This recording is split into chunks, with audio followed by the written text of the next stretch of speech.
Salut Internet, j'espère que ça va bien. Petite question pour les personnes qui vont voir un peu des spectacles, c'est quand la dernière fois que vous êtes allé voir de la marionnette? Moi, je me rends compte que j'y vais assez rarement, probablement déjà parce que j'y connais rien, et aussi parce que souvent j'ai un peu peur que ce soit glauque. Mais bon, c'est dommage de se trimballer tous ces a priori sur la marionnette. Alors, qu'est-ce qu'on fait? Eh bien, j'ai accepté l'invitation du Mouffetard, nouvellement Centre National de la Marionnette, et également partenaire de cette vidéo, à venir passer 2 jours en immersion en résidence artistique d'un collectif méga cool qui s'appelle le Printemps du Machiniste. On va essayer d'en apprendre plus sur cette discipline spécifique qu'est la marionnette, on va aller filmer les trucs obscurs qui se passent pendant les résidences artistiques, et puis on va essayer de comprendre comment fonctionne ce collectif autour de leur nouveau projet, Le Temps d'un Cri. Du coup pour ça, direction Le Sablier, à Dieppe-sur-Mer. C'est parti!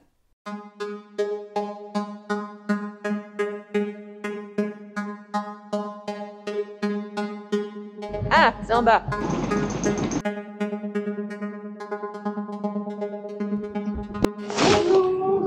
Hello! Ça travaille déjà. Oui. Salut, bonjour. Ça va? Bonjour, ça va? Oui. Bonjour. Moi c'est Victoire. Louis, enchanté. Enchantée. Salut. Salut. On va sortir de notre boîte. Allez, trêve de bonjour, laissez-moi vous présenter celles et ceux qui participent à cette résidence au Sablier. Voici Louis, le metteur en scène, Dorine et Noé, marionnettistes, Cynthia, photographe et factrice de marionnettes, Augustin, le costumier, et Camille, assistante à la mise en scène. C'est une partie seulement du collectif Le Printemps du Machiniste qui regroupe d'autres marionnettistes, graphistes, mais aussi des musiciens, musiciennes et des auteurs et autrices. Et tout ce petit monde a une manière bien spécifique de travailler ensemble. Louis et Dorine, qui ont fondé le Printemps, vont nous en parler.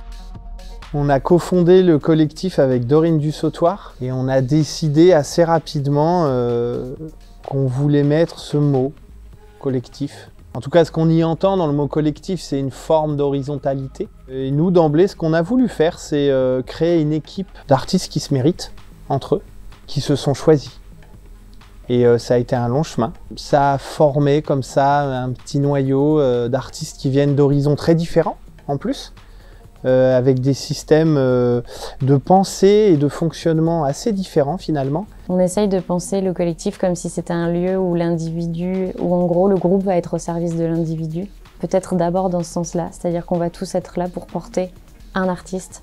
Et justement, on n'est pas que des marionnettistes. En photo avec Cynthia, c'est exactement la même chose. Augustin au costume. Donc comment le groupe va permettre à un artiste de s'épanouir et dans ce contexte-là, et comment ensuite chaque artiste va nourrir le groupe pour le faire avancer. On a tous notre mot à dire sur chaque chose, même si à la fin, Noé et moi qui sommes sur scène, on a notre dernier mot à dire sur notre partition par exemple, ou Cynthia sur sa photo, mais tout le monde est intéressé et tout le monde est dans le chemin d'aider l'autre à aller le plus loin possible, on va dire. Une conception du travail et de sa hiérarchie décisionnelle très horizontale donc, à la différence du mode de travail plutôt vertical des compagnies classiques où une personne est à la tête d'un projet et dirige son équipe. Ici, au Printemps du Machiniste, toute décision est collective, ce qui occasionne de longues discussions à table, même pour décider quel salaire serait le plus juste ou qui s'occupe de faire à manger ce soir. Et oui, c'est ça aussi les résidences, vivre ensemble sur un temps donné. Et avec le printemps, la journée démarre par un bon petit training physique parce que, breaking news, la marionnette, c'est méga sportif.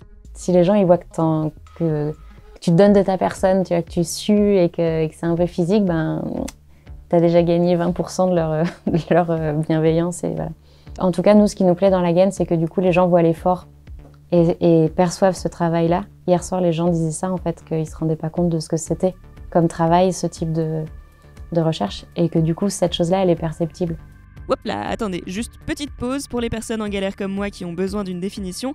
Qu'est-ce que c'est exactement la marionnette à gaine? Alors la gaine, c'est des marionnettes comme ça, c'est-à-dire que c'est une marionnette qui s'enfile avec une tête, et c'est la main qui fait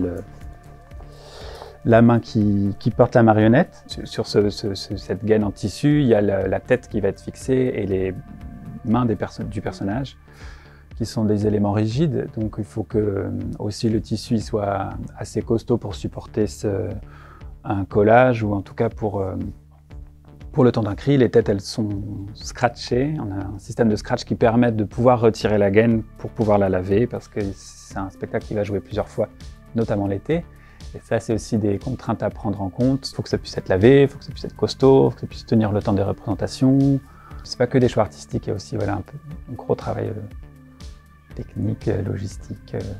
C'est très riche. Moi, c'est ce que j'aime dans ce métier, c'est que voilà, on brasse plein de questions à plein de niveaux différents et il faut pouvoir répondre à ses propres désirs en tant qu'artiste créateur, mais aussi répondre aux besoins et aux désirs artistiques et logistiques et techniques des personnes en face. Gérer son budget, gérer son temps, ouais, c'est très riche. Ouais. Mais avant d'arriver jusqu'à Augustin pour être habillé, ces gaines auront déjà fait un long voyage entre les mains de plusieurs artistes du collectif, de la dessinatrice au modélisateur 3D en passant par l'imprimeur et surtout par Cynthia et sa méthode révolutionnaire d'hydrographie, une technique utilisée à la base dans le tuning automobile. Je fais incarner les personnages, je les fais émerger, on va dire, de l'impression 3D qui peut être vraiment qui est très neutre en fait. Et du coup, je fais ce qu'on appelle de l'hydrographie, c'est-à-dire qu'à partir des dessins d'Anaïs, je produis une image comme un visage écrasé, on va dire, que j'imprime sur un film hydrographique.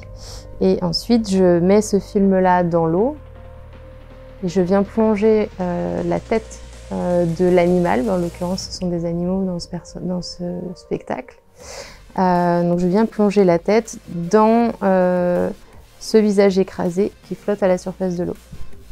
Donc cette image vient se déposer sur la sculpture et donc donner une apparence autre qu'un masque en fait neutre, quoi. Voilà, ça c'est mon travail. Et on a aussi créé un pantin donc, du personnage principal qui s'appelle Zerbinette. Zerbinette, c'est une petite fille d'une dizaine d'années. Et donc là, en termes de construction, pour nous, c'est la première fois qu'on fait un pantin qui fait un peu plus d'1 mètre. Et c'est un challenge.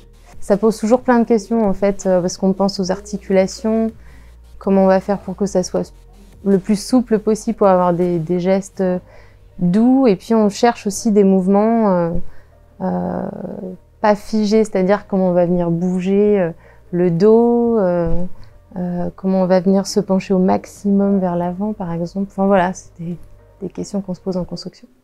Maintenant qu'on y voit plus clair sur l'aspect plastique, esthétique de ces marionnettes, il est temps de mettre à l'épreuve les clichés qui leur collent à la peau. J'ai interrogé Louis à ce sujet. Qu'est-ce que tu penses de ces clichés justement sur la marionnette de la part de gens qui ne la connaissent pas trop, de soit c'est pour les enfants, soit c'est glauque? Qu'est-ce que tu aurais à répondre? Oui, c'est glauque. Non, mais ça c'est glauque, bien sûr que c'est glauque. Parce que la marionnette, elle est morte. Nous, on a des marionnettes à échelle 1. Quand on les range dans des grands fly. On les range dans des cercueils. Là, tu l'as vu la semaine dernière, on joue une petite fille qui s'appelle Zerbinette, elle est haute comme ça. On n'a pas encore son fly case pour la ranger, Zerbinette. Du coup, on l'a mise dans un linceul. D'accord? Après, on a attaché avec du scotch le linceul et après, on l'a mis sur la plage arrière dans la voiture. On s'est déjà fait arrêter par les flics avec un truc comme ça. Mais bien sûr, c'est glauque. La marionnette, c'est la mort. Par contre, on lui donne vie. Et c'est la manière dont on va lui donner vie qui va casser aussi ce cliché. C'est la sensibilité qu'on va y mettre. C'est l'émotion et c'est l'énergie et les heures de travail et la virtuosité qu'on va placer dans cet objet pour tout d'un coup la faire vivre, qui va nous faire oublier ces espèces de gros yeux et ce sourire. Un clown aussi, c'est glauque, le clown aussi est super flippant. Quels arguments tu avancerais pour convaincre des gens qui ne sont jamais allés voir de la marionnette contemporaine d'y aller? Ben parce que je crois que c'est super agréable de se dire en fait je me suis trompé. Je pense que c'est une vraie clé de l'épanouissement et on parlait du collectif tout à l'heure et le collectif pour moi dans mon intimité il est à cet endroit, c'est que je suis rempli de préjugés. Partout là je sors dans la rue, tout le temps je lis un truc, j'écoute une personne, je fonctionne qu'avec des préjugés et des raccourcis. Parce que je pense qu'à un endroit, j'ai besoin de me reposer, du coup je suis un gros paresseux et je prends vite dans mon cerveau le raccourci pour dire ça égale ça. Ça, c'est pas du tout ça. Parce que je crois qu'au moment où on se trompe et qu'on se rend compte qu'en fait, c'est pas ça, on lâche. On lâche, on est hors contrôle et tout d'un coup, on abandonne et on se dit « Ah, elle vit. La marionnette, elle vit. » Et là, on se dit « Ah, attends, ça fait une demi-heure. Ça fait une demi-heure que je suis sûr, je suis convaincu que ce morceau de mousse est en train de souffrir ou est en train de me réciter tel et tel monologue. Et je suis la souffrance de ce morceau de mousse. » C'est pluridisciplinaire, la marionnette. Ils vont se prendre du texte, ils vont se prendre de la musique, ils vont se prendre peut-être parfois un jeu un peu bancal, un jeu dans lequel ils vont pas forcément accrocher.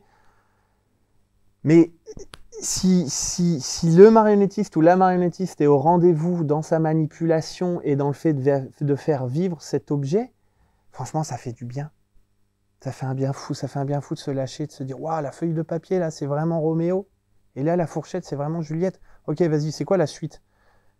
Et là, pendant une demi-heure, on oublie, là, on laisse tomber, on est Roméo et Juliette avec une feuille de papier, une fourchette, on regarde. C'est pas ça qu'il y a dans le spectacle. Il n'y a pas Roméo, il n'y a pas Juliette et il n'y a pas de feuille de papier et de fourchette. Alors si cette vidéo vous aura donné envie de découvrir un peu plus ce qu'est la marionnette, évidemment je vous recommande le travail du Printemps du Machiniste. Déjà avec leur dernier projet, donc Le Temps d'un cri, qui se jouera cet été au mois de juillet en extérieur dans la région de Dives-sur-Mer. Je vous mets les infos en description. Et puis si vous êtes de passage à Paris en ce moment, la compagnie vient jouer au Mouffetard les Présomptions saison 2 jusqu'au 15 avril. Et puis globalement, je vous conseille de jeter un coup d'œil à la programmation du Mouffetard qui se concentre uniquement sur la marionnette et le théâtre d'objets. Évidemment, partagez la vidéo si ça vous a plu, dites-moi en commentaire si vous avez des recommandations de spectacles ou s'il y a des sujets que vous aimeriez que j'aborde en vidéo une prochaine fois. Prenez soin de vous, allez au théâtre bien sûr. À bientôt pour une prochaine vidéo. Ciao!